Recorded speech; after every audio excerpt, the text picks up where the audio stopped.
You are considering a private unincorporated entity such as a private association, a faith-based association, a ministry, or a church.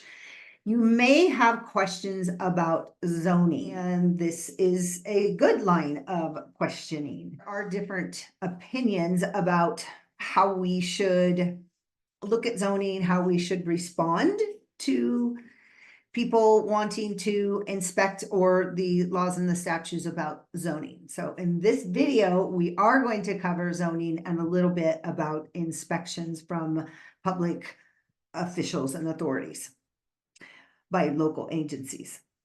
Private property in a neighborhood or in the country and leasing in a densely populated areas are going to have much different considerations.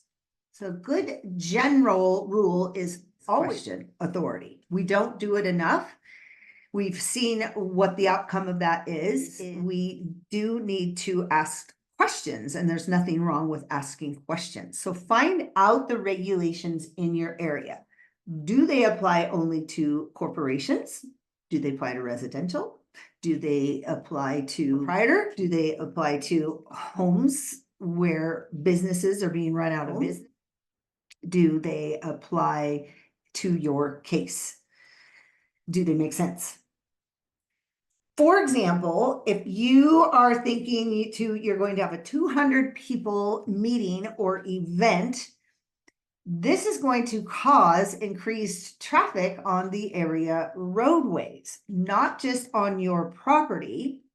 And this situation would be much different on a farm or a empty lot than in the city. You can't really get around or defeat zoning. The city, and here's why. The city, the county, the state, they have obligations to provide emergency services and maintain the infrastructure that includes stresses and strains on the grid and increased traffic flows on roadways. As long as they have those obligations, they will be capable of putting the requirements that they need to handle what's happening in order to meet their obligation. So back to our scenario with a big event, it's going to also affect electricity usage during the specific time frames, which affect the electrical grid and the additional supply demanded during these times. If you have city water and sewage, it may affect increases in waste and sewage production. So there's many infrastructure issues that are or can be affected by increases in traffic flow or an increase in people in the area that a lot of us don't think about, especially when we're very interested in establishing our liberties and our freedoms and standing up for them. And we may be asking these questions about why are they in my business? Why do they have these rules and laws and regulations? Many people do ask, is it constitutional? And the thing is, it's not a constitutional discussion. The right to assemble is not even a valid discussion. They're not affecting our constitutional right to assemble or to associate. They're simply imposing whatever limitations or restrictions on usage that is necessary for them to meet their obligation. To clarify further, when zoning laws and statutes apply to infrastructure and emergency services and flow of traffic, approval by the fire marshal in a new building structure, or is the water hot enough in the sinks in the bar, or is the temperature cold enough in the refrigerator, and so on.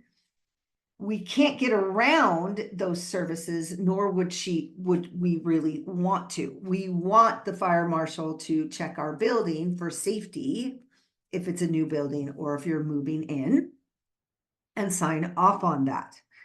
To do otherwise doesn't make much sense.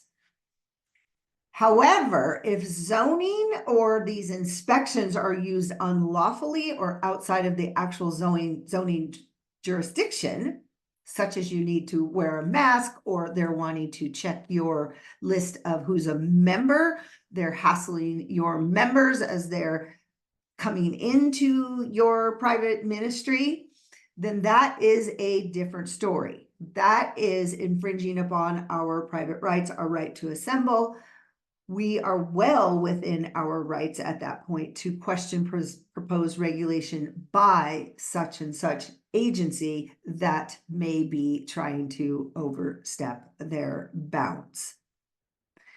So remember, a good rule of thumb is to always question authority.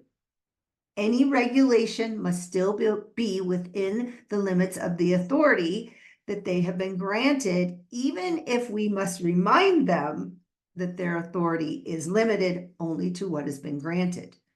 Do not recognize authority that has been usurped or stolen. There's many examples of both of these areas, and I hope this clarification gets you in the mindset to ask questions as you're setting up your private entity, your unincorporated entity. Thank you for watching, and we'll see you in the next video. Remember to like, subscribe, and share.